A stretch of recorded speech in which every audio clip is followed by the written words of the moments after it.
Bonjour à toutes et à tous, bienvenue pour ce webinaire sur l'intelligence artificielle, comment gagner du temps dans vos consultations citoyennes. Clara et Nicolas seront vos interlocuteurs privilégiés. N'hésitez pas à utiliser le chat pour poser toutes vos questions et je vous souhaite un très bon webinaire. Bonjour à toutes et à tous, en tout cas ravi de voir les noms de nos chers clients et des personnes avec qui j'ai la chance d'interagir au quotidien. J'espère que tout le monde va bien. Bon, il est 10 heures, donc comme on est très ponctuel, je vous propose qu'on commence. Comme Reine-Laure, du coup, l'avait dit, bienvenue dans ce webinaire dédié à l'intelligence artificielle. Comment gagner du temps dans vos consultations citoyennes? C'est un webinaire qu'on était très content de préparer avec Nicolas. Ça fait déjà quelques mois qu'on y pense. Donc, ravi de vous voir si nombreuses et nombreux aujourd'hui. Parmi les intervenants, on va peut-être passer la présentation en grand. Hop. Les intervenants aujourd'hui, je pense que vous me connaissez déjà. Donc, Clara Delmas, donc moi je suis docteur en droit. On a l'occasion d'échanger régulièrement pour parler de vos stratégies de consultation, mais aussi de votre utilisation de la plateforme Flucity qui s'appelle maintenant Ephalia Engage. Et à ce titre-là, je suis du coup responsable client et consultante en participation citoyenne. Ravie de répondre à vos questions. Moi-même, c'est Nicolas Debris. Je suis anciennement avocat, parce que je suis aussi avocat, mais ça, c'est fini. Expert en participation citoyenne, dans la mesure où j'ai cofondé Flucity, j'ai eu l'occasion d'apprendre aussi énormément de choses depuis ces 8 dernières années sur le sujet et de le partager avec vous. Et aujourd'hui, je suis directeur de développement commercial de Flucity, de Ephalia Engage, anciennement Flucity. On est encore en train de s'habituer au nouveau nom.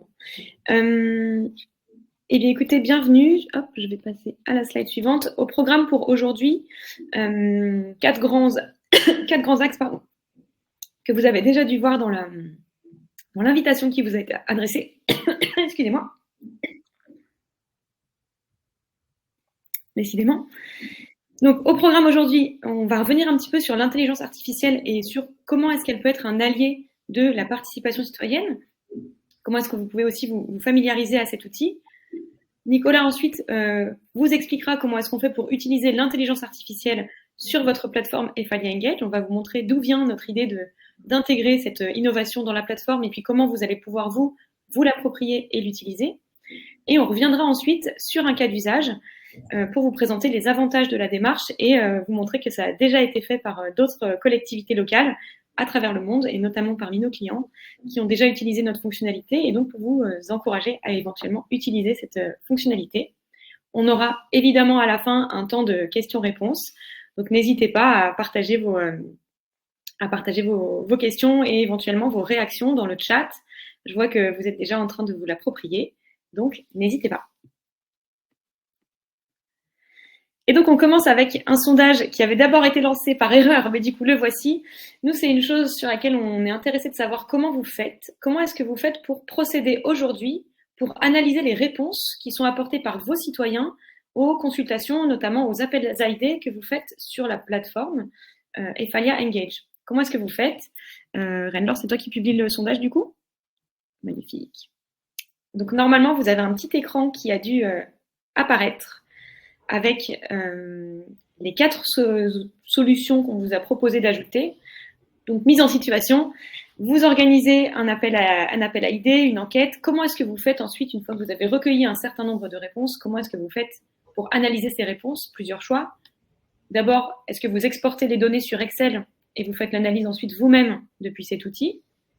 Est-ce que vous avez recours à un cabinet extérieur que vous allez payer pour effectuer l'analyse à votre place? Est-ce que du coup, vous n'analysez pas les données? Ou finalement, est-ce que vous n'organisez simplement pas de tel type de consultation comme des appels AID par exemple, parce que vous avez peur de ne pas avoir suffisamment de temps et de bande passante pour procéder à l'analyse? Je vous laisse un petit peu de temps pour répondre.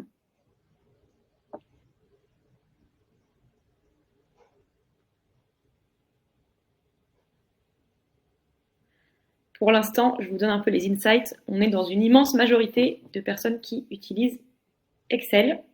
Je crois même que ça va être une majorité écrasante. Nicolas, si tu parles, tu es en mute.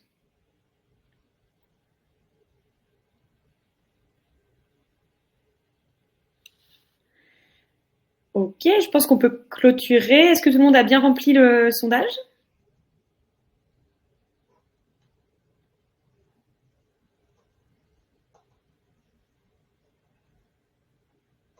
Ok. Ah, on a un nouveau vote. Allez, encore quelques secondes. Pour celles et ceux, normalement, vous avez dû avoir une fenêtre qui est apparue au milieu de votre écran avec les questions, la question du sondage qui vous demande comment est-ce que vous faites pour analyser les réponses apportées à vos consultations citoyennes.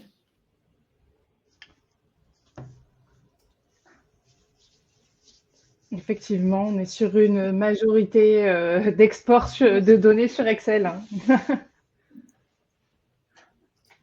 Alors, on va dire que c'est clôturé. Au niveau des résultats, donc hyper intéressant, ça fait partie, vous allez voir des choses pour lesquelles on voulait faire ce webinaire. Vous êtes 80% à nous dire que vous avez exporté les données sur Excel et que vous faites ensuite l'analyse vous-même depuis l'outil Excel. Il y a 10% qui nous indiquent avoir recours à un cabinet extérieur qui va payer, on va payer, que la collectivité va payer pour effectuer l'analyse. Et enfin, une personne qui nous a indiqué ne pas organiser d'appel à idées par crainte de ne pas avoir suffisamment de bande passante pour faire l'analyse. Vous allez voir que ces différents de réponses, en réalité, vont pouvoir trouver une solution avec ce qu'on va vous présenter, et notamment avec l'intelligence artificielle. Et c'est sur ça que moi, je voulais revenir en premier pour commencer pour introduire ce webinaire. C'est que vous avez dû voir depuis plusieurs décennies, surtout en tout cas ces dernières années, on a vu énormément de place qui a été faite pour l'intelligence artificielle. Ça révolutionne complètement la façon avec laquelle on va travailler. Et notamment, on a aujourd'hui près de 100 millions de personnes qui vont utiliser la solution que vous utilisez le plus et qui a explosé récemment, c'est ChatGPT. C'est une réalité maintenant qui va pénétrer énormément de secteurs dans notre société. Ça peut aller dans la santé, ça peut aller dans l'éducation, c'est aussi le domaine économique, mais c'est aussi les collectivités locales. Et on a beaucoup d'acteurs qui vont commencer à interagir sur ces questions-là. Vous avez dû voir peut-être en France, on a un acteur français qui s'est dit « Allez, je vais concurrencer les Américains, je vais créer ma propre intelligence artificielle qui s'appelle Mistral ». En France encore, vous nous direz d'ailleurs en Belgique comment ça se passe sur l'intelligence artificielle. Moi, je vous ai donné quelques exemples français. Mais par exemple, depuis octobre 2023, le gouvernement français a décidé d'expérimenter l'intelligence artificielle dans la fonction publique. Donc, on a doté un certain nombre d'agents publics d'une solution d'intelligence artificielle. Le but, là, c'est de les aider, en fait, de les accompagner dans la rédaction des réponses qui vont être données à des avis ou à des interactions avec les citoyens et les usagers du service public. Le but de ça, c'est de faire gagner les fonctionnaires publics en efficacité. On a aussi tout un volet de l'intelligence artificielle qui va venir toucher la participation citoyenne et la vie démocratique. Vous savez, 2024, c'est une grande année électorale. Je crois que c'est l'année où il y a le plus d'élections en un an dans le monde entier depuis toujours. Et là, on a pas mal de craintes parfois qui peuvent apparaître par certains acteurs, notamment en raison des deepfakes que vous avez dû voir passer, ou des risques de campagnes de manipulation qui seraient leadées par des intelligences artificielles et qui pourraient venir perturber les élections. Donc là, voilà, si on prend vraiment la big picture, vous voyez que l'intelligence artificielle, depuis un an au moins, et en tout cas depuis 6 mois, ça explose dans toutes les conversations. Une chose qu'il faut savoir, en tout cas, côté collectivité locale, c'est que l'intelligence artificielle n'est pas votre ennemi, et elle peut vous aider au service, justement, de votre activité du quotidien. Il y a différentes actions que vous allez pouvoir faire en utilisant l'intelligence artificielle pour faciliter et pour gagner en efficacité dans le cadre de vos fonctions. La première, c'est que vous allez pouvoir utiliser l'intelligence artificielle pour créer des synthèses de contributions citoyennes qui pourraient vous être données, que ce soit sur des plateformes digitales comme Efalia Engage ou en version papier. Et là, l'intelligence artificielle, ce qu'elle fait, c'est qu'elle va venir analyser des grandes quantités de données qui ne sont pas structurées et elle va résumer les grandes idées qui ressortent de ces contributions. Dans ce genre de situation, l'intelligence artificielle, elle fait un peu le rôle de votre stagiaire ou de votre junior que souvent vous n'avez pas. Et elle va venir réduire en fait le temps de travail, votre temps de travail, qui est normalement nécessaire pour procéder à l'analyse des retours des citoyens. Ça vous permet, plus efficace, de gagner du temps et de mieux gérer les consultations citoyennes. Deuxième exemple qu'on peut voir pour l'intelligence artificielle au service des collectivités, on peut tout à fait imaginer que l'intelligence artificielle, elle vienne accompagner les administrateurs de plateformes, donc vous par exemple, dans la génération de certains contenus qui pourraient être dédiés à la plateforme de participation citoyenne. Ça pourrait être des contenus visuels, Ça pourrait être des contenus textuels. Hein. On peut imaginer utiliser l'intelligence artificielle pour vous aider à rédiger une description d'une consultation. On peut aussi, troisième exemple, imaginer l'intelligence artificielle qui viendrait aider non pas les administrateurs, mais pourquoi pas les utilisateurs, pour avoir une plateforme un peu plus inclusive qui viendrait aider les citoyens à déposer une contribution. On peut imaginer, par exemple, pour ceux qui ont un peu plus de mal avec les ordinateurs, etc., se dire qu'à partir d'une phrase ou à partir d'une idée, l'intelligence artificielle pourrait suggérer une proposition à un utilisateur.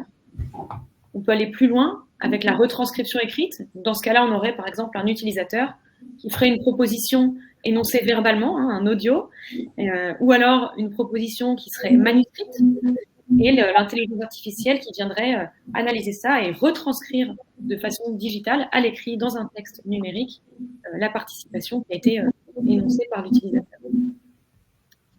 Autre possibilité, on peut imaginer améliorer la modération, par exemple en demandant à l'intelligence artificielle d'analyser la compatibilité d'un texte ou d'une contribution qui serait publiée sur votre plateforme avec votre charte éthique ou demander à l'intelligence artificielle d'identifier des contenus qui pourraient être incités à la haine ou à la discrimination, par exemple, de les identifier, de les signaler à l'administrateur qui pourrait ensuite avoir la possibilité de modérer. Évidemment, pour ça, il est obligatoire d'avoir des garde-fous. C'est qu'on ait une utilisation éthique de l'intelligence artificielle pour ne pas tomber dans les risques qu'on peut toujours, en tout cas que vous avez dû entendre et qu'on pourrait toujours mettre en avant. Il y a plusieurs choses ici à faire. C'est notre responsabilité, en tout cas côté Ephalia Engage, en tant qu'acteur de la Civic Tech, de s'assurer qu'on met en place suffisamment de garde-fous pour se protéger contre les potentielles dérives de l'intelligence artificielle. Mais il y a aussi une responsabilité de votre côté, du côté des gouvernements locaux. Et là, il y a 3 principaux champs d'action. C'est d'abord s'assurer qu'on protège bien la vie privée. Ça va passer aussi bien au niveau des outils, aussi au niveau de l'usage qui va être fait des données qui sont recueillies. Évidemment, la transparence des processus décisionnels. Ça, on le répète tout le temps quand on est en rendez-vous. Hyper important de toujours donner les motifs des décisions qui sont rendues. Et enfin, le last but not least, je dirais même que c'est le plus important, c'est bien sûr de s'assurer que l'humain reste au cœur de la prise de décision, c'est-à-dire qu'on ne va jamais demander à l'intelligence artificielle de prendre une décision pour l'humain. On va demander à l'intelligence artificielle de faire en sorte de fournir des éléments à l'humain qui vont lui permettre ensuite d'aiguiller sa prise de décision, mais c'est toujours l'humain qui décidera en dernier ressort. Donc tous ces éléments, les pistes d'évolution, les pistes d'usage, mais aussi tout ce qui va être les évolutions, c'est des choses que nous, on a bien en tête. C'est dans ce contexte qu'on s'est un peu saisi de l'innovation de ChatGPT et intelligence artificielle et qu'on a voulu la mettre au service de vous, votre usage et de votre plateforme Ephalia Engage. Et c'est pourquoi depuis juin, vous avez dû voir dans votre consultation un petit onglet bêta qui s'appelle Intelligence artificielle et qui va avoir pour objectif de vous aider à analyser les résultats d'une consultation citoyenne. Vous verrez, on a plein d'autres idées qui vont vous permettre de vous faciliter le travail. Je vais en tout cas déjà laisser Nicolas vous expliquer, revenir sur la fonctionnalité et vous expliquer comment elle fonctionne pour que vous puissiez voir un petit peu comment vous pouvez vous l'utiliser dans votre quotidien. Merci Clara pour cette belle introduction. Ici, moi, je vais revenir d'abord dans un premier temps sur effectivement l'origine de la fonctionnalité. Comment est-ce que ça nous est venu. Elle est assez intéressante, cette historique. Et puis, on aura quelques questions aussi à aborder un peu plus spécifiques et vous partager également une démo de cette fonctionnalité. Alors, comment ça nous est venu? Tout a commencé par une grande opération organisée en 2020 par le gouvernement de la région Wallonne, qui est donc une région fédérée en Belgique, et autour de la relance de la région suite au Covid, grand plan de relance financé notamment par l'Union européenne. Et le gouvernement a souhaité écouter les citoyens et dégager les tendances, des grands consensus en utilisant des formats de questions ouvertes de type comment assurer un emploi de qualité à chaque Wallon et à chaque Wallonne. Et l'opération s'est déroulée sur Ephalia Engage, anciennement Flucity, qui a rassemblé des dizaines de milliers de citoyens et grosso modo le même nombre de propositions non structurées. Et donc, il aura fallu à cette époque l'assistance d'un cabinet spécialisé en intelligence d'opinion. et des centaines d'heures de travail de consultants pour tout décortiquer et aboutir à un rapport d'analyse de plus de 100 pages. Et c'est là sans oublier les quelques 150 000 euros de frais rien que pour le rapport d'analyse des données de la consultation. Donc, ça a un coût très très important de faire des grosses opérations comme ça et d'aller jusqu'au bout de la logique d'analyse. Donc, qu'est-ce qu'on peut dire en résumé? C'est qu'on est face, on le voit bien, à un mode de consultation innovant parce qu'il permet de mobiliser en masse les citoyens, mais qui reste encore très coûteux et compliqué à déployer pour la grande majorité des organisations. Et de là a germé en fait chez nous la volonté de rendre accessible au plus grand nombre d'organisations et d'administrations, donc aussi des capacités d'analyse des données non structurées, telles que les idées, des envies, des projets, des sentiments, tout ce genre de données qui sont non structurées. Car c'est là en fait un prérequis pour rendre effectifs les nouveaux modes de consultation qui sont de type appel à proposition, les concertations à grande échelle. Et donc voilà, on avait cette volonté, mais c'était effectivement pas encore évident de trouver le chemin le plus adéquat pour y arriver. Et en 2023, bon, arrive ChatGPT et l'excitation est très vite palpable dans l'équipe. On sent qu'on a apporté de main la solution. Et donc, on a repris le rapport de 2020 et on s'est dit, voilà, comment est-ce qu'on peut arriver à la même chose, en fait, mais en un clic et pour le prix de l'abonnement Flucity, d'une certaine manière.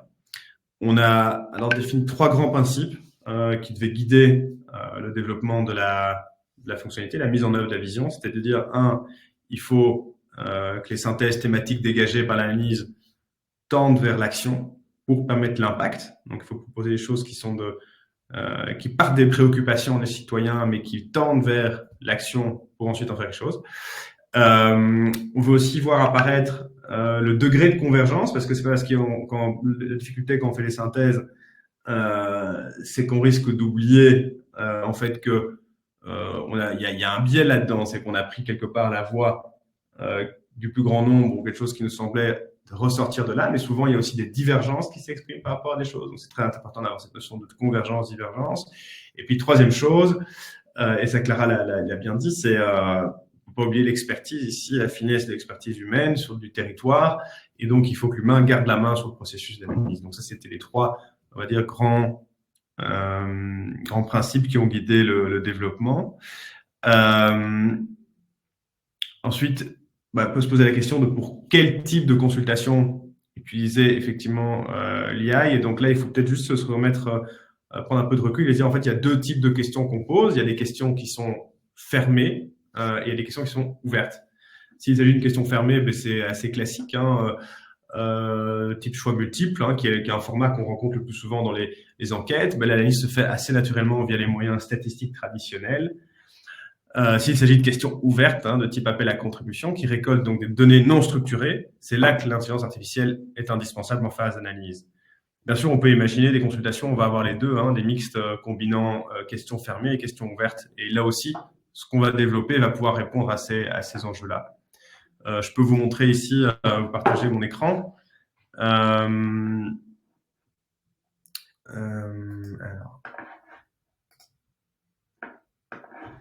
Donc, ce que tu veux dire par là, Nico, c'est qu'on va pouvoir utiliser la fonctionnalité intelligence artificielle à la fois pour des appels à propositions quand on va demander à nos citoyens de donner des idées, par exemple, pour nous aider à compléter une politique, ou si, par exemple, j'ai une consultation où je veux avoir des retours d'expérience, etc., de façon ouverte, mais aussi pour d'autres types d'enquêtes. Est-ce que, par exemple, une enquête toute simple, un budget participatif, est-ce que c'est des choses pour lesquelles on pourrait utiliser potentiellement cette solution? Oui, donc l'intelligence artificielle va avoir son sens quand il s'agit de données non structurées. Dans un budget participatif, en effet, on a des projets qui sont déposés où on n'est pas avec des questions fermées, c'est ouvert. Donc, effectivement, l'intelligence artificielle peut fonctionner dans ce cadre-là. En revanche, c'est pas le premier axe d'analyse. Le premier axe d'analyse d'un budget participatif, il est projet par projet. Donc, on va prendre un projet et on va regarder ce qu'il y a dedans. Il n'y a pas tout de suite besoin d'intelligence artificielle pour ça.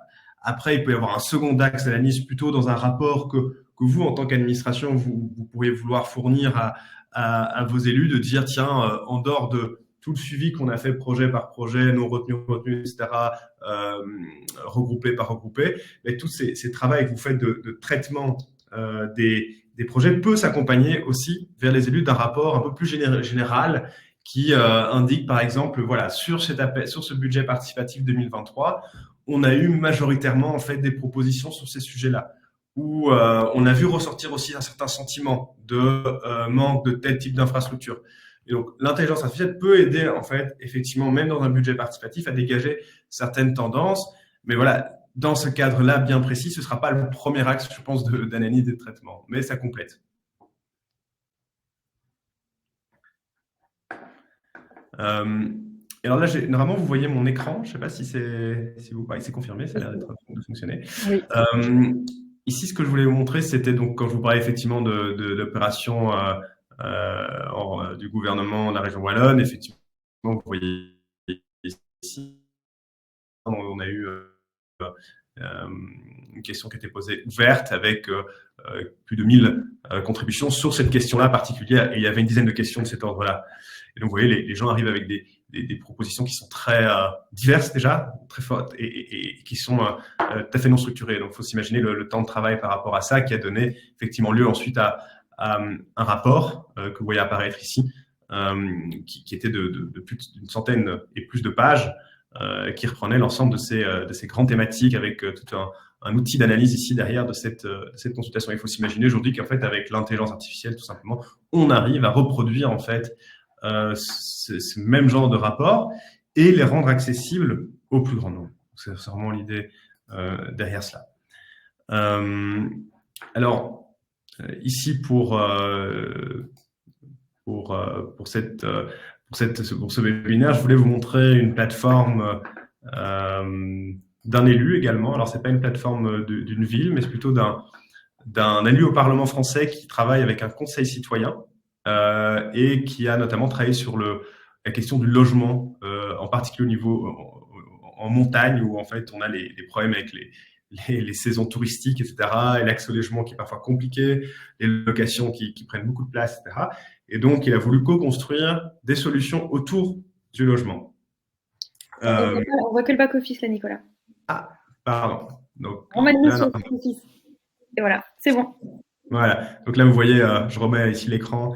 Donc, dossier logement, on a des actualités et une consultation où ce député souhaite construire ce sujet avec son conseil citoyen.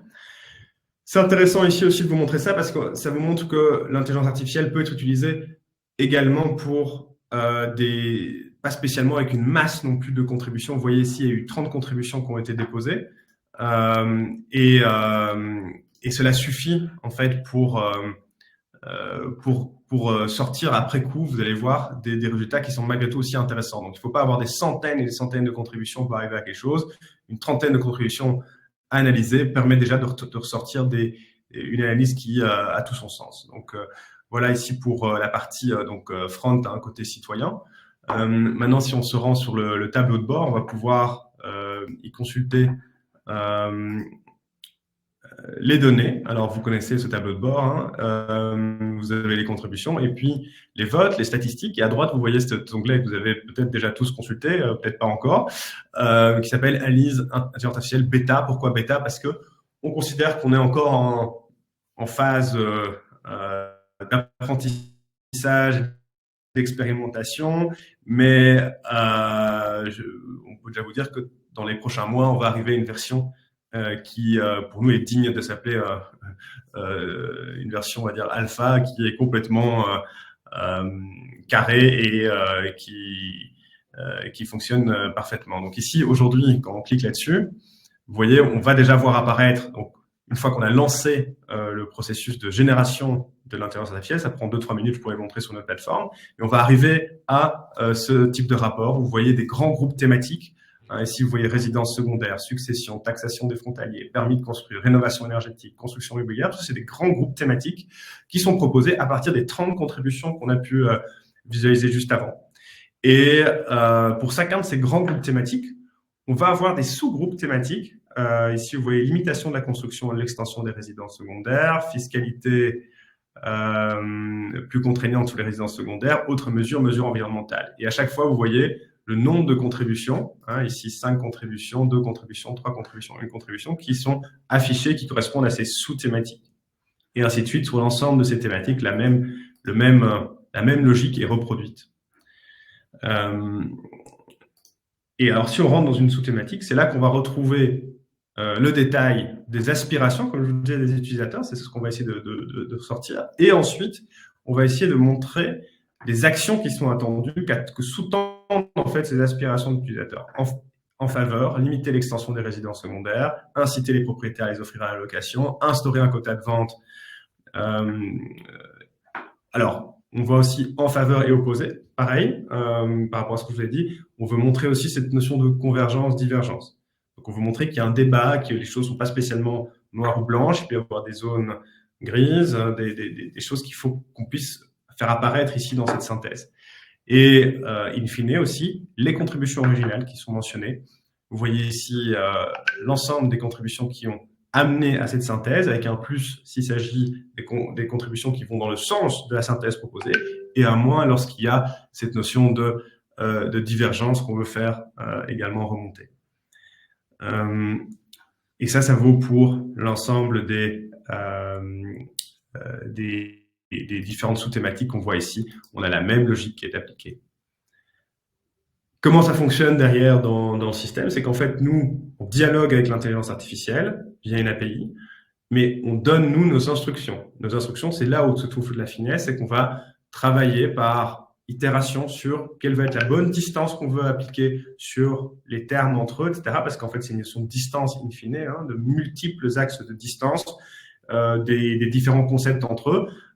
Et il faut trouver le juste niveau, en fait, d'études des distances et des rapprochements, etc., pour arriver à quelque chose qui, pour nous, fait sens pour nos clients dans leur contexte.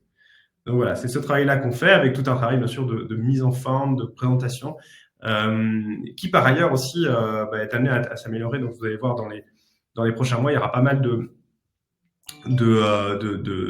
mises à jour qui vont être faites pour rendre encore plus intuitif cette partie-là, encore davantage aussi vous laisser la main sur le système. Alors, quand je parle de vous laisser la main, ben oui, déjà aujourd'hui, vous pouvez ajouter un groupe thématique, dire par exemple, voilà, moi je pense qu'il manque une thématique là-dedans, ou je veux renommer la thématique résidence secondaire et sa description, parce qu'en fait, moi j'ai mon contexte à moi et je pense que ça, comme information n'est pas reprise ici et j'aimerais l'ajouter.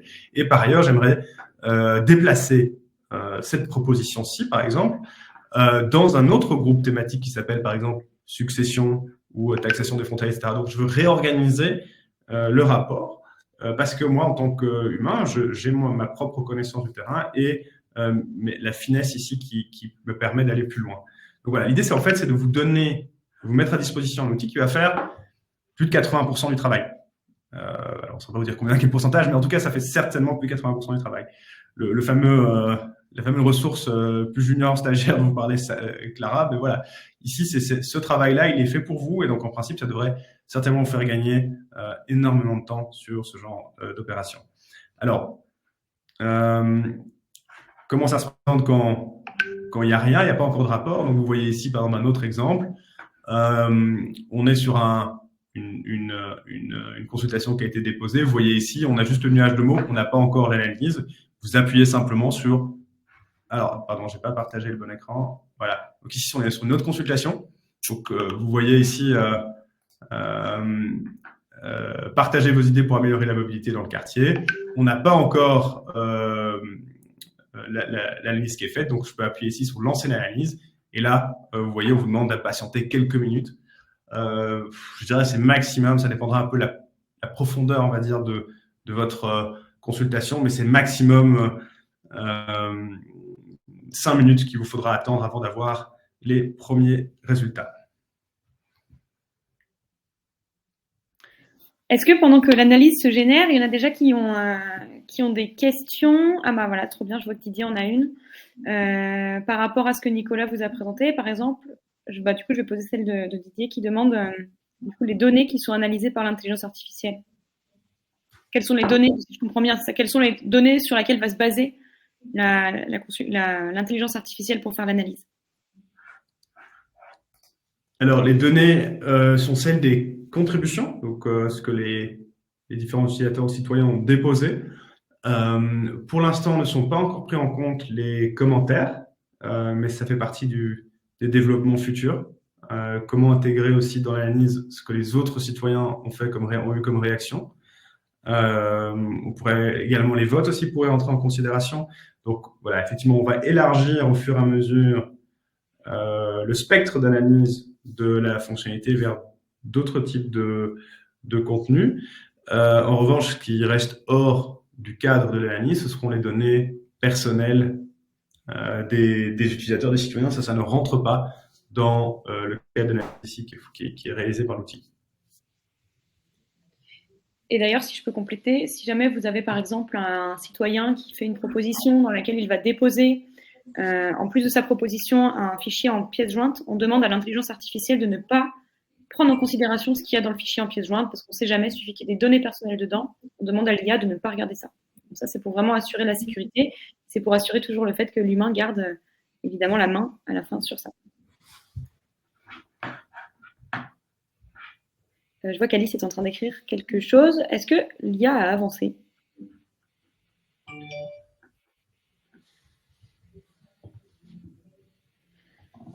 Alors Alice demande s'il y a un exemple d'analyse déjà effectué par l'intelligence artificielle à partir des données rédigées en plusieurs langues. Moi, j'en ai pas encore à ma connaissance, mais ça peut être quelque chose qu'on peut travailler ensemble justement pour la fonctionnalité. Donc je pense que notamment, parce que Alice travaille du coup pour une collectivité qui travaille à la fois en néerlandais et en français. Donc je pense qu'il y en a certains d'entre vous qui sont concernés par ce cas-là. C'est en effet quelque chose sur lequel on peut travailler et qu'on pourrait voir ensemble justement pour faire un essai et voir ensemble pour ça justement si on peut y arriver. Mais je me demande si le code d'attendre en fait n'aurait pas déjà. Tout à fait. Alors ici, je pense que donc en fait, ce que fait l'intelligence artificielle, c'est qu'il va fournir un rapport dans la langue, dans une langue principale de l'administrateur. Il va prendre toutes les données. Donc en soi, il va mélanger les données de différentes langues, mais il va le fournir dans une langue qui est la langue du compte administrateur qui le prépare ou qui le sollicite. Donc ça, c'est l'idée. Donc ça devrait, je pense, répondre à votre question. Il n'y a pas de, on va pas faire il y aura pas un rapport qui va traiter les contributions qui sont émises dans une langue X et un autre rapport dans une langue Y, sinon on perdrait justement cet élément de synthèse. En revanche, le rapport, lui, pourra être rédigé dans la langue de l'administrateur in fine. Oui, c'est ça. En fait, qu'importe la langue de saisie, l'intelligence artificielle, elle va gérer. En fait, comme je pense que vous avez déjà sans doute utilisé ChatGPT, parfois quand vous lui parlez dans une seule langue, ou dans plusieurs langues, il va vous répondre dans la langue avec laquelle vous êtes adressé en premier. Mais en tout cas, ici, notre intelligence artificielle, elle, ce qu'elle va faire, c'est qu'elle va gérer toutes les langues qui sont supportées par la plateforme et elle va rendre la langue dans le rapport par défaut. Elle va rendre le rapport dans la langue qui est gérée par défaut sur votre plateforme. C'est-à-dire que quand on crée votre plateforme, on lui donne une langue par défaut qui va être le français ou l'anglais ou le néerlandais. Et donc, le rapport va prendre en considération toutes les langues gérées et répondre dans votre langue principale. Sachant que le rapport IA, il est disponible dans votre tableau de bord. Il n'est pas public pour vos citoyens. Vous pouvez ensuite choisir de rendre le rapport transparent, mais ce sera à vous de le mettre en forme en tout cas. Clara, peut-être encore sur les évolutions pressenties. Est-ce que tu peux prendre un peu de temps là-dessus? Oui, on voulait vous. En fait, du coup, je vais te laisser la parole, Nicolas, mais je pense qu'on se complétera bien sur ça parce qu'on travaille vraiment main dans la main avec notre équipe de tech sur ça. Là, ce qu'on vous montre, c'est le début, c'est-à-dire qu'il y a tout un univers pour lequel on a envie d'avancer avec cette fonctionnalité, et on voulait vous montrer un petit peu vers où on se dirige pour que vous aussi vous puissiez vous projeter et voir comment ça pourra vous être utile. Je te laisse y aller, Nicolas. Ouais, nickel. Très bien. Donc, les évolutions pressenties, on a déjà touché un mot en partie, hein, donc c'est de vous laisser encore plus aussi la possibilité de travailler sur ces rapports qui sont générés. Par exemple, lorsque vous créerez une nouvelle thématique ou vous mettez à jour une thématique en disant voilà, ces contributions-là doivent rentrer dedans, celles-ci non, etc. Vous mettez à jour en fait les différents clusters qui sont créés. Vous aurez la possibilité de régénérer une analyse sur un élément particulier de votre rapport. Donc, en fait, on aura déjà la possibilité de manière générale de régénérer des analyses. Et en plus de ça, on aura la possibilité de les segmenter, les cibler sur des éléments que vous voulez modifier dans le rapport, ce qui va vraiment permettre des allers-retours en fait entre vous et le système et l'intelligence artificielle. Donc ça, c'est une chose. L'autre chose qui est assez intéressante aussi, c'est sur la partie notamment dépôt de formulaires papier. Vous allez avoir, donc on est travaillé en ce moment sur une fonctionnalité qui vise à faciliter l'encodage des formulaires papier sur la plateforme, et on va utiliser également des outils qui vont faire appel à l'intelligence artificielle pour extraire le contenu de ces dépôts papier et vous permettre de, le plus facilement possible, en fait, les intégrer sur la plateforme. Une autre chose, c'est que vous avez déjà aujourd'hui sur la plateforme un outil qui permet d'éviter trop de doublons. Quand on n'apprend pas de doublons, c'est un citoyen qui propose exactement la même chose qu'un autre citoyen. C'est-à-dire que quand il rentre quelque chose de très similaire, on l'incite à aller voir des propositions déjà publiées du même ordre pour lui dire, mais en fait, tu vas plutôt aller dans l'intelligence collective, tu vas aller éventuellement commenter, tu vas aller voter pour cette proposition déjà existante plutôt que d'aller toi-même en faire une nouvelle. C'est ça un peu l'idée, c'est de lui suggérer des choses similaires pour l'amener à faire autre chose que de déposer quelque chose qui existe déjà. Et bien, ceci va également pouvoir être enrichi par l'intelligence artificielle pour être plus pertinent encore. Donc ça, c'est également dans les axes d'amélioration. Et alors, ce que Clara, tu voulais peut-être compléter aussi peut-être par certains points qui toi, te touchent en particulier. Je pense que ça viendra quand je vous parlerai, quand je vous montrerai un peu le cas d'usage. Mais c'est vrai qu'on a pas mal d'évolutions qui vont venir un peu dans ce sens-là. Le but étant que ce soit toujours plus rapide et plus facile pour vous, et puis que l'intelligence artificielle, vous puissiez aussi jouer avec, c'est-à-dire que vous puissiez interagir. Comme tu disais, Nicolas, le fait que on a le cas, je vais revenir tout à l'heure avec le cas que je vais vous présenter, de se dire, bon, bah voilà, moi j'ai des questions de mes citoyens qui sont posées, j'ai une analyse IA qui est générée, j'effectue une modification parce que je voudrais avoir quelques filtres supplémentaires dans ma consultation. Par exemple, je voudrais que certains types de contributions ne soient pas analysés ou ne soient pas recevables. Comment est-ce que je peux communiquer avec l'intelligence artificielle sur ce point, faire des modifications pour qu'elle prenne en compte ces modifications et qu'elle régénère une analyse en fonction de ça. Le but étant que vous ayez ensuite accès, si vous faites plusieurs analyses, que vous ayez accès à l'historique pour que vous puissiez ensuite l'utiliser au service de votre analyse. J'ai vu qu'il y avait 2 autres questions qui avaient été posées. Ce que je vous propose, continuez à poser vos questions qui vous viennent dans le chat et on se prend 5 minutes à la fin pour répondre à toutes les questions à la suite. Comme ça, je peux vous parler du cas d'usage que je voulais vous montrer, qui est un de nos clients. Alors là, je vous emmène en voyage. Je vous emmène en Afrique du Sud. On va à la ville du Cap, à Cape Town, avec qui on est en train vraiment de travailler main dans la main sur cette fonctionnalité intelligence artificielle. Et pourquoi aussi je vous parle d'eux, c'est pour vous montrer, voilà, il ne faut pas avoir peur de la fonctionnalité. On a des grandes villes qui l'utilisent. Et donc, on vous donne la possibilité de le faire aussi à votre tour. Donc, je vais revenir rapidement sur le contexte et les modalités de la consultation dans laquelle cette ville vont utiliser l'intelligence artificielle, un retour sur les grands chiffres, et on va aborder un petit peu comme ça comment l'intelligence artificielle d'Ephalia Engage a été utilisée dans ce contexte-là. Le projet. Le projet, c'est qu'à Cape Town, on a fait le constat qu'il y avait un énorme problème de sécurité routière. Donc ça vient à la fois du politique et de l'administration. Ils ont eu en 2021 plus de 55 000 accidents de la circulation. Ça a fait plus de 700 morts, dont la majorité sont des piétons. Et ça coûte très cher à la ville, l'équivalent de 2,6 millions d'euros par an. C'est quand même pas négligeable. Et donc les autorités locales, fort de ce constat, se sont dit il faut qu'on agisse. Ça va être quelque chose qui va être un élément phare de notre politique locale. Et pour ce faire, plutôt que de prendre une décision silotée dans laquelle seuls les politiques et l'administration vont définir la direction, les autorités locales se sont dit on a une plateforme de participation citoyenne. Ce qu'on va faire, c'est qu'on va très simplement demander aux habitants de la ville s'ils ont des idées pour nous aider à améliorer la sécurité routière, que ce soit entre les véhicules motorisés, entre les cyclistes et les motos, et en ce qui concerne après, la sécurité routière pour les véhicules motorisés, la sécurité routière pour les cyclistes et les motos, et la sécurité routière au regard pour les piétons. Donc, il y avait 3 grands axes sur cette consultation-là, et le but c'était de demander aux habitants de la ville, voilà, quelles sont vos idées pour améliorer la sécurité routière dans la ville, et qu'est-ce que nous on va pouvoir du coup faire.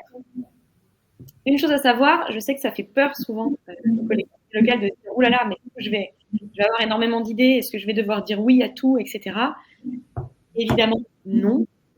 C'est pas parce que vous demandez des idées à vos citoyens que vous vous engagez à réaliser toutes les idées qui sont déposées.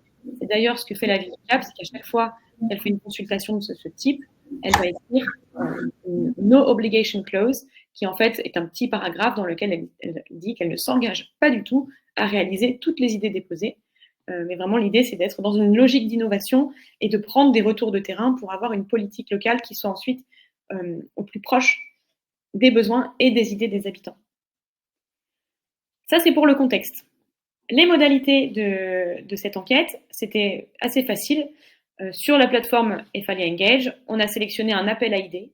Sur la plateforme, ça s'appelle un appel à contribution, mais ensuite, on peut modifier le petit bouton pour que ça s'appelle une idée. On a fait un appel à idées qui était ouvert à toutes et à tous, donc vraiment consultation large. On n'a pas vraiment de critères de participation. On demandait aux utilisateurs de éventuellement localiser lors de l'inscription où est-ce qu'ils vivaient pour avoir un petit peu une idée. Mais on ne s'est pas dit qu'on allait restreindre uniquement aux habitants de la ville du Cap. Pourquoi ? Pour la simple et bonne raison qu'en fait, on peut très bien ne pas vivre au Cap, mais être concerné par la circulation dans la ville, simplement parce qu'on va traverser la ville en véhicule ou s'y rendre les week-ends, etc. Deuxième paramétrage, une participation digitale. Alors ça, vous n'êtes pas tous encore à l'avoir adopté, mais c'est assez intéressant. C'est une espèce de barbarisme pour dire qu'on a une participation qui est à la fois physique et digitale, avec la possibilité pour les utilisateurs de déposer des idées à la fois en papier et à la fois sur la plateforme de participation. Et là, c'est là où justement les évolutions de la fonctionnalité IA qu'a évoqué Nicolas tout à l'heure vont pouvoir vous intéresser. Aujourd'hui, la plateforme ne permet pas encore de faire des imports de documents, de formulaires de dépôt sur la plateforme. C'est quelque chose qui est dans nos objectifs à aller chercher en phase d'enquête. On est en train d'étudier un peu la solution pour voir comment est-ce que je peux faire pour que l'intelligence artificielle vienne lire un formulaire de dépôt et vienne l'intégrer sur la plateforme, parce que je sais que vous êtes quelques-uns pour l'instant, soit à avoir recours à des intérimaires ou à des petites mains qui vont venir écrire à la main les formulaires, soit c'est vous qui le faites. Donc sachez que, en tout cas, à Cape Town, ce qu'ils font, c'est qu'en effet, ils ont embauché de la main-d'œuvre dédiée pour importer les nombreuses participations physiques qui ont été faites. Et donc, nous, dans nos objectifs, c'est de vous permettre de ne plus avoir à faire ça. Troisième critère, 1 mois et demi de phase de dépôt. Une chose qui est importante, c'est l'irrecevabilité des demandes spécifiques. Ce que Cape Town ne veut pas, par exemple, c'est que dans les idées qui soient déposées, on puisse dire « moi, je veux qu'il y ait un feu rouge à l'angle de la rue X et de la rue Y ». Par contre, ce qui serait recevable comme proposition, ce serait avoir plus de feux rouges. Donc voilà, eux, parmi leurs critères, il y avait ce genre de demande spécifique. Et donc, on avait un enjeu, c'est de se dire comment est-ce que je vais dire à l'intelligence artificielle que je ne veux pas de ce genre de demande. Donc là, ça va être tout le travail qui rentre aussi dans les nouvelles fonctionnalités, la version 2 de l'intelligence artificielle un peu plus robuste là, dont on vous parlait, avec l'idée, voilà, si je fais des modifications, là, j'aimerais bien faire une modification qui puisse indiquer à l'intelligence artificielle que je ne veux pas de demande spécifique dans mon rapport d'analyse, ou en tout cas ou alors je veux les regrouper, ces demandes spécifiques, pour ensuite pouvoir ne pas les prendre en considération. Donc ça va faire partie des choses sur lesquelles notre équipe technique est en train de travailler pour vous permettre d'aller faire la modification et que l'intelligence artificielle comprenne que quand c'est une demande spécifique, dans ce cas-là, je ne l'intègre pas dans l'analyse. Et enfin, la possibilité pour chacun de commenter et de voter sur les idées qui sont déposées. Voilà pour un peu le contexte. Je pense qu'il y en a quelques-uns parmi vous qui seraient intéressés pour ce genre de consultation. Je crois qu'il y a des consultations sécurité routière qui se préparent parmi vous. Et voici un petit peu les chiffres clés de cette consultation. Pour l'instant, on a reçu 1000 contributions citoyennes à analyser, mais on m'a dit dans l'oreillette il n'y a pas longtemps qu'il y en aurait sans doute un peu plus. Donc vous voyez, c'est déjà beaucoup. Et parmi ces 1000 contributions, il y en a 600 contributions papier qui sont intégrées. Donc là, un peu moins en fait, 550. Sur ce volet-là, notre fonctionnalité va aider après quand elle sera sortie. Mais en tout cas, sur les 1000 contributions citoyennes qui sont à analyser, et pour les 2 personnes dans l'équipe en charge de l'organisation de la consultation, on a compté, si vous passez en moyenne 30 minutes d'analyse par contribution, ce qui nous semble à peu près le temps qu'on passe, ça voudrait dire qu'il faut 60 jours d'analyse. Il faudrait 60 jours à l'équipe de Cape Town pour analyser les 1000 contributions citoyennes. C'est énorme. Pour les plus petites collectivités qui n'ont pas forcément un service qui soit vraiment dédié à ça, ça vous demande beaucoup de temps. Et par contre, avec l'intelligence artificielle, ce qui s'est passé, c'est qu'on a eu, je vais vous emmener du coup dans le back-office de cette consultation pour vous montrer les résultats de l'analyse faite par l'intelligence artificielle. Normalement, vous devriez voir. Alors attendez, je ne vois pas les pouces. Je vais vous. Oui, ouais, oui, c'est bon. Normalement, c'est bon, ça devrait être bon. Je vous vois. Donc là, vous avez les résultats de l'analyse qui ont été faits, sachant qu'on a un projet avec eux, c'est de pouvoir régénérer une analyse à partir une fois qu'on aura fait des nouvelles modifications. Et donc, sur cette question-là, quelles sont vos idées pour améliorer la sécurité routière? On a identifié différents types, 8 grandes thématiques. Et l'intelligence artificielle a dit, voilà, il y a beaucoup de contributions qui touchent les transports publics et le management du trafic. Et il va rassembler ça dans les 2 thématiques. Et là, le retour de Cape Town, ça a été qu'en effet, ça leur convient bien, puisque dans ce genre d'analyse, ils ont pu voir un petit peu quelles sont les grandes tendances qui ont été dégagées par les nombreuses contributions et par leurs citoyens, et à voir que les principales préoccupations des citoyens vont concerner l'amélioration des transports publics et le management du trafic, les mesures pour calmer le trafic, donc là, ça va être tout ce qui va toucher les dos d'âne, les feux rouges, etc. Vous voyez, les infrastructures pour les transports non motorisés. On peut venir sur des aspects un peu légaux, donc, par exemple, est-ce qu'on sanctionne les excès de vitesse, comment on les sanctionne. La sécurité des piétons, avec justement l'amélioration des passages piétons. Vous voyez qu'on a quand même 59 contributions qui sont arrivées en ce sens. Et encore, là, on n'a pas encore toutes les contributions papier qui ont été importées dedans. Mais ce qui a servi là à la ville du Cap, et ils sont encore en train de faire l'import, donc on n'a pas tout à fait fini l'analyse, mais ce qu'ils nous ont dit comme retour, c'est en effet, du coup, grâce à l'intelligence artificielle, en 5 minutes, je peux voir et je peux identifier quelles sont les principales attentes de mes citoyens en matière de sécurité routière. Donc déjà là, je n'ai pas besoin d'aller dans le détail de toutes les propositions, et même si j'en ai qui concernent des demandes spécifiques, par exemple, moi je veux mettre un feu rouge ou je veux mettre un passage piéton sur cette rue, on sait qu'on a quand même une demande de passage piéton et donc on a beaucoup de citoyens qui veulent avoir plus de sécurité sur les passages piétons. Voilà ce qui leur a servi. Les infrastructures de vélo, la régulation du trafic. Là, ils sont encore en train de se demander, est-ce qu'ils vont pouvoir, s'ils ont envie du coup de modifier les thèmes et de déplacer un peu les contributions, ils sont en train de travailler dessus, mais ils voudraient attendre d'avoir fini d'importer toutes les contributions. Le retour principal étant qu'en effet, ça correspond vraiment à ce qu'ils attendaient en termes de recherche de tendance, puisque eux, ce qu'ils veulent, c'est pas forcément de réaliser une proposition qui a été déposée. C'est ça, en ça se distingue un peu du budget participatif, puisque là, on va pas chercher à réaliser une proposition, on va chercher à dégager des grandes tendances pour ensuite aller mener des politiques publiques. Et toute l'importance va ensuite se faire au moment du suivi, puisqu'ils vont pouvoir, en effet, s'ils installent effectivement plus de feux rouges, de passages piétons, de voies cyclables, ils vont pouvoir, ça vous savez, parce que je vous suis sur ça, sur le changement des statuts des contributions citoyennes, ils vont pouvoir ensuite changer le statut des contributions pour lesquelles il va y avoir des décisions politiques qui ont été prises en disant, eh bien ça, vous l'avez proposé, on est en train de le faire. Voilà pour ce cas d'usage. Je vous ai mis, si je réagrandis la présentation, un petit résumé des grands résultats qui ont été obtenus grâce à cette intelligence artificielle. Vous voyez, l'analyse, elle a été facilitée. Ça fait 5 minutes d'analyse des grandes tendances, alors que normalement, vous auriez dû chercher des tags sur Excel, analyser, ça vous aurait pris énormément de temps. Vous allez pouvoir identifier les principales tendances. Vous avez ici 8 groupes thématiques et 30 sous-groupes qui ont été déterminés. À l'intérieur, vous avez les principales aspirations. Donc, est-ce que dans un sous-groupe, quelle est la principale tendance? Est-ce que ça va être vraiment en priorité les feux rouges ou les pistes cyclables ou autre chose? Et enfin, la compréhension du sentiment. Et ce qu'il faut savoir sur ça, c'est que notre équipe de tech est aussi en train de travailler sur une façon de vous présenter un peu différemment les résultats de cette analyse. Vous étonnez pas si ça change dans les premières semaines. Ça ne changera pas le fond, ça changera en tout cas la forme avec laquelle c'est présenté pour vous aider justement de distinguer encore plus facilement tout ça et d'être encore plus rapide dans l'analyse.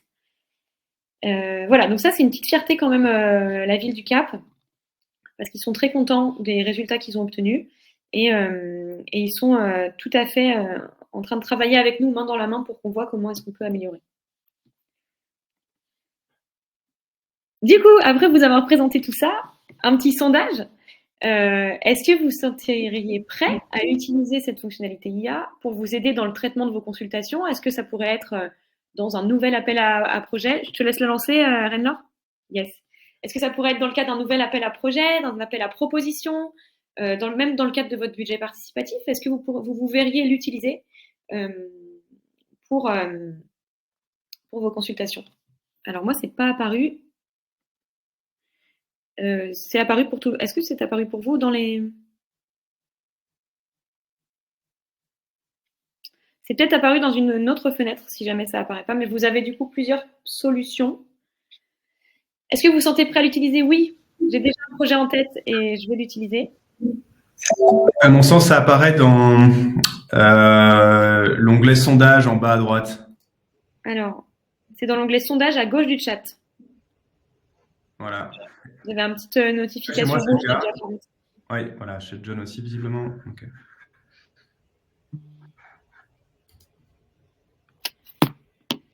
Donc, vous avez plusieurs solutions.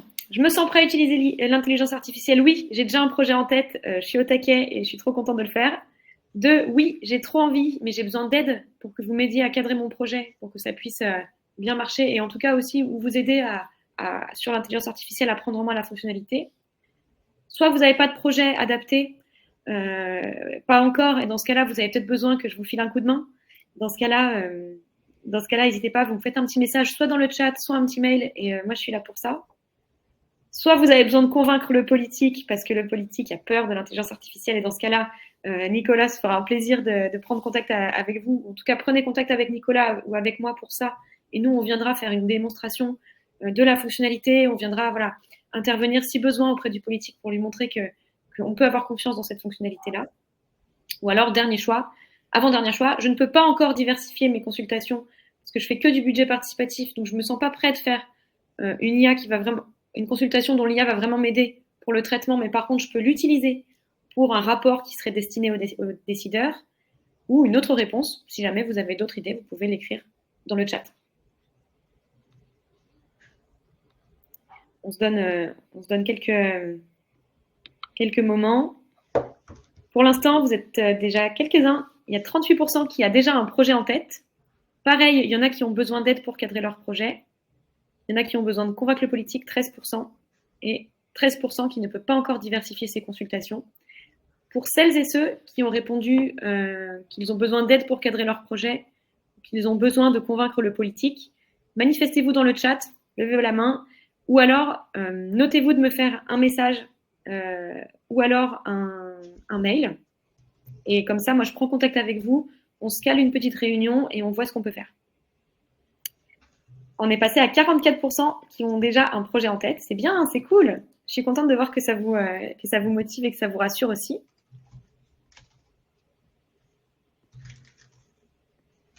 On se laisse encore quelques secondes.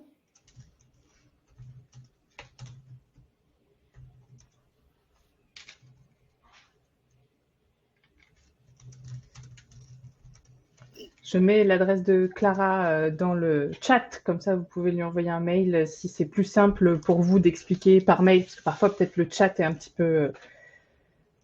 il ne laisse pas assez de place pour expliquer votre projet, donc je vous mets son adresse. Mais je suis sûre que vous la connaissez déjà tous par cœur. Oui, mais l'adresse Ephalia. L'adresse Ephalia. Ça, c'est mon adresse Ephalia. Vous pouvez m'écrire sur celle-ci. L'adresse Flucity est évidemment encore actuelle. Et l'adresse mail customer-success@flip.city est aussi toujours actuelle. Ok, donc je vous propose qu'on clôture ce sondage, mais on est en effet sur 44% de personnes parmi vous qui ont déjà un projet en tête, donc trop bien. N'hésitez pas si vous avez besoin pour le cadrage, quand même, si vous avez besoin de mon avis, je suis là pour ça. Celles et ceux qui ont besoin d'aide pour cadrer le projet, pareil, faites-moi un mail et on regarde ensemble, on se cale un petit point. Ceux qui ont besoin de convaincre le politique, écrivez un petit message à Nicolas. Et ceux qui ne peuvent pas encore diversifier leur consultation, si vous avez besoin qu'on fasse une présentation au sein de votre collectivité, notamment de vos élus, pour leur montrer un petit peu tout ce qu'on peut faire comme consultation qui pourrait être faite chez vous, puisque parfois on est sur une logique où on fait que du budget participatif, mais il y a énormément de façons de consulter les citoyens qui peuvent être tout à fait faisables et pas forcément chronophages.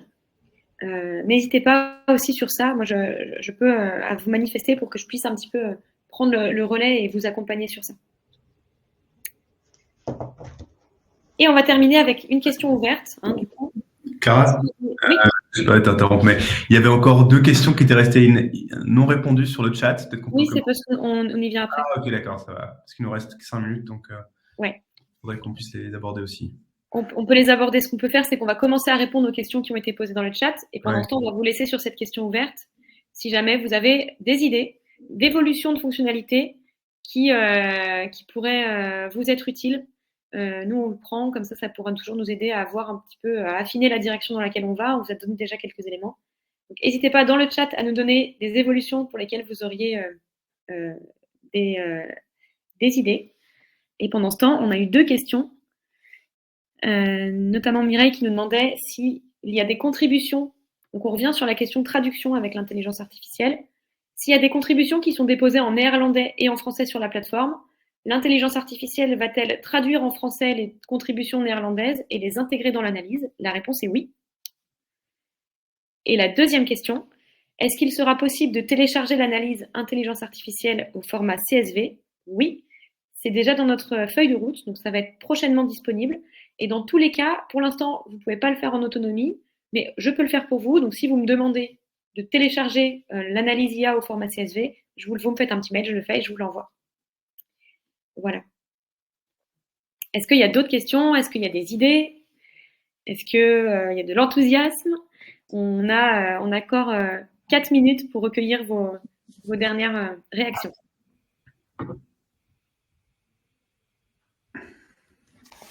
Je vois qu'il y en a qui sont en train d'écrire, donc je pense qu'il y a des idées qui vont venir.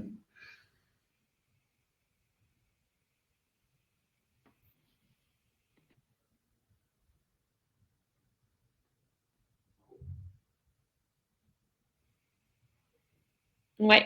Alice qui propose que l'intelligence artificielle tienne en compte dans son analyse les données chiffrées issues du tableau de bord. Donc j'imagine que ça pourrait être le nombre de visites, le nombre de participants. C'est bien noté. Alice, est-ce qu'éventuellement tu peux donner un exemple de ce que tu verrais affiché? C'est ça, les stats d'une consultation? C'est bien noté.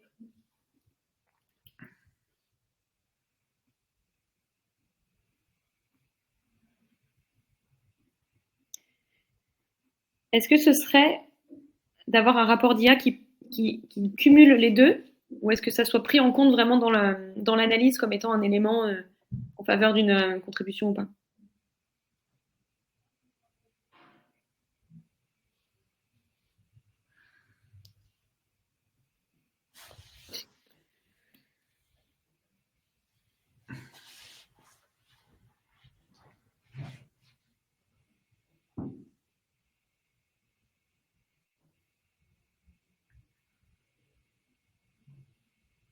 Ce sera à mon avis plus facile à l'oral d'en parler directement avec Alice. Je crois que c'est assez technique. Ouais.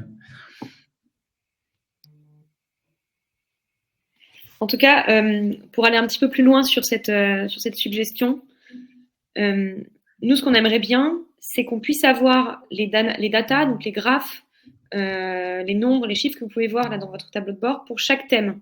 C'est-à-dire que quand vous allez avoir le thème, vous allez avoir en dessous, voir tous les graphiques qui sont relatifs à ce thème. Voilà vers quoi on se dirige du point de vue de la grande idée. Ah oui, catégorie d'âge associée aux mots employés, aux idées déposées, effectivement. De dire, enfin, sur cette thématique-là, en fait, c'est plutôt lié à cette tranche d'âge. Très bien, très clair. Merci Alice pour cette question. Est-ce qu'il y a d'autres questions? J'avais vu Marie-Charlotte en train d'écrire. On est sur un abandon, Marie-Charlotte? Il n'y a pas de mauvaise question. Et du coup, à défaut d'autres questions, on va clôturer cette session. Le replay sera accessible pour tout le monde. Donc, je crois que Livestorm va vous l'envoyer. Et aussi, je le mettrai sur la plateforme client, que vous connaissez évidemment, et sur laquelle je pense que vous allez régulièrement. Je vous la remets dans le chat. Hop. Une autre chose aussi, c'est que vous avez une question dans le forum sur la plateforme qui a été posée sur la question de savoir comment est-ce qu'on peut simplifier la saisie des bulletins de vote papier en attendant que la fonctionnalité soit disponible. Je vous l'ai mis aussi. On a une dernière question d'Alice qui demande si l'IA pourrait être utilisée pour construire une fiche projet en lien avec une consultation dépôt d'idées à imaginer. Donc le côté aide aux citoyens, c'est ça pour l'aider à construire. Effectivement, c'est aussi un axe clairement. Effectivement, on n'en a pas parlé ici, mais de développement, c'est pas seulement le côté aide aux administrateurs, mais également demain aussi aide aux citoyens. Mais on n'est pas encore très précis sur ce qui va ressortir, mais ça fait partie des grands axes en effet. Ouais. Ça sera peut-être à plus long terme, mais ça fait partie des idées. Ouais. Ok, ben bonne journée tout le monde. Merci pour votre attention et on reste à votre disposition.